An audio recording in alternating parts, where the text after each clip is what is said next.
What up, dog? How's fight week going? Good? Yeah, doing great, man. Just out here. Yeah, it's been a few months since we've seen you compete. How excited are you to be back, but also get a pretty marquee name in Pedro Munhoz? I'm just enjoying the journey, man. I love this stuff. I love what I do. I love representing myself and what I do as a martial artist, and I can't wait to showcase all the skill set I have and the spirit I have as a fighter. Was Pedro one of the guys, like after your last fight, that when you looked at the rankings and you were trying to figure out who would be next, was he a guy that was on your radar? Definitely, definitely.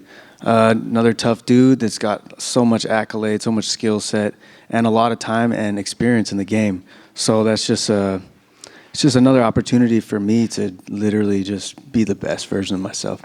It seems like a lot of times when people fight him, like nobody looks particularly great against him. Like he's always pretty competitive. Leg kicks are a big part of his game as well. So any changes in preparation for this one, or you got just kind of stick to the recipe and just a couple little minor things. Yeah. I guess kind of how do you see it playing out in your head without giving away too much? There's so many different things that could happen, all in basically in my fight game. So like, I think I'm just gonna let it all play, and there's so many different things that I'll be able to do to him on my speed, on my timing, on my territory, in my time, and in my octagon.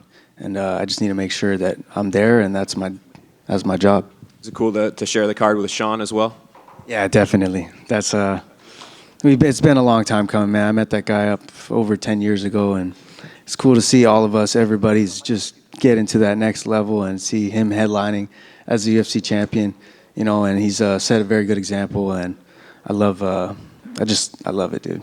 Does it surprise you at all how big he's become? Like that real A-list sort of superstar status? He's always had that energy about him. He's always had that kind of like just do something crazy, like since I met him, and that's just his personality, you know. And like it's you always knew something. He's going somewhere with it, you know. And like yeah, we knew that was coming for sure.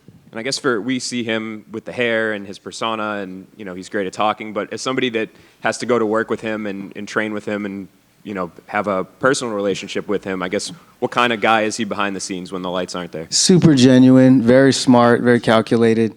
Trains his butt off and put a lot of time in his life into this, and that's why you see he's UFC champion. And it's just cool to be around that energy, man. Him, Tim, got my guy Marcus back there, Hanchi Nico. We're running this, dude. We're running this shit.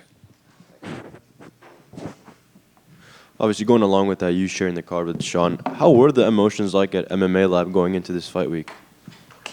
Emotions? Yeah, just like emotions of, you know, sharing. No emotion. I just love it. You know, I got good feelings, definitely. Good energy, good feelings. And, dude, this is an awesome journey, and just fighting is the best. This is so cool to have an outlet like this, you know? It's not a normal life. It's cool to be able to do this for a living, and I've been doing this my whole life. I put so much time. Since I was 6 years old, I wanted to be a UFC champion. When I was 12 years old, I wrote that down, UFC champion, to my dad. And I saw that piece of paper somewhere. And, dude, I'm chasing after that same goal, and I will be. I will be UFC champion, and I'm just super stoked about all this stuff because I'm living the life that I've always wanted. That's awesome. And the journey for you continues here with a big fight against Pedro Munhoz. Do you think that fight is kind of being overlooked or slept on given how good of a card this is? No, I think it's just, again, the UFC is the highest level of this stuff. So, like, every single fight in here is at that level. So it's just cool to be a part of 299. This is a sick, super sick card, super stacked. And Miami, you know, Miami's about to get lit.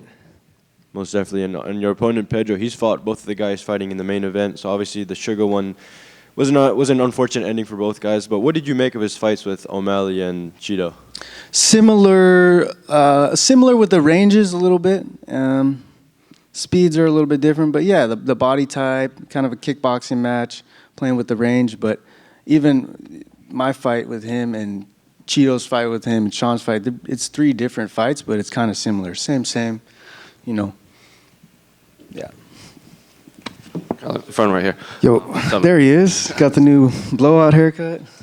Don't say it's a blowout. Slick. I do gotta ask though. You said like your goal is to be UFC champion. Yes. Your teammate is the champion of your division. Have you had that conversation with him? Like, hey, if I keep winning, we might have to do this. Dude, things happen. Things are gonna happen. Whatever happens. I got another guy in the back. There's so many at the lab too. We got so many dudes. You got Mario Batista as well. Like, whatever happens, we're fighting. We're training. We're making money. We're representing ourselves. We're representing our team. And it's like, you know what I mean. So I guess a better question would be: have you had that conversation with coaches? Like, who would coach who in a situation like that?